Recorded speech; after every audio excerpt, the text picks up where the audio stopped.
We've got a seat waiting for you right here at the Delmarva Life audience. Come be a part of the Studio D fun. To book your seats, visit delmarvalife.com and click on the show tab. You'll find that on the left side of the homepage now, or you can call that number right there, 443-880-9116. Well, as you probably know, a strong friendship can span years, even decades. Yeah, and for two friends in Sussex County, their friendship has not only stood the test of time, it's also taken them from their homes in Sussex County around the world and into an imaginary world of espionage. This is me, and this is Charlie. Doug Sipple and Charlie Wolstenholme go way back, about 6 decades to be exact. Half the people in this photograph are no longer with us. The two men grew up in the same Harbison neighborhood. About 4 years old, and then we both went to the same grade school, same high school. After high school, they went their separate ways. Kept in touch through letters and phone calls, one thing and another. While Charlie joined the military, Doug attended college and went on to become an agent with the CIA. Alcohol, tobacco, and firearms as a special agent. Worked basically firearms and explosives. Did a little bodyguarding behind the scenes when Nixon and Agnew were president and vice president.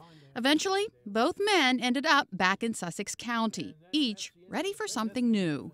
We just decided to do a project for ourselves. We did a couple of specialty tools, got patented, and we were just looking for projects to do, something to make your splash in the world, so to speak. They had hoped to make a splash in the literary world. In the early to mid-70s, Doug and Charlie used their collective life experiences to write Codename Rustler. Set in 1967 during the height of the Cold War, it's the story of a female Soviet nuclear engineer's plan to use the hijacking of a U.S. submarine as an opportunity to defect. Everything in those books is plausible and can happen and has happened. But even after a potential New York publisher asked for 3 rewrites, the book was rejected. You got a good story, you just don't know how to write a book. So they stashed it away. We'd basically forgot it and abandoned it. Pretty much forgot about it. That changed when Doug learned of a local publisher. And I said, well, why not? What do we got to lose? I said, blow the dust off the thing, take it out of the drawer. And that's what they did. After they made some modifications to the story, it was eventually published right here on Delmarva. An achievement they say was better late than never.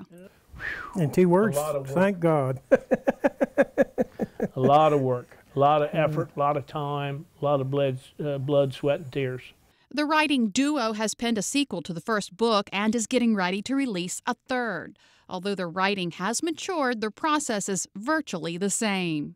Basically, we sit at the same table at the same time, and I've got 6, 8, 10 pages of notes that are shuffled around, and Charlie's working the typewriter. Well, it's not a typewriter now, it's a keyboard. Added to that process is a lot of wisdom and the knowledge that all good things come to those who wait.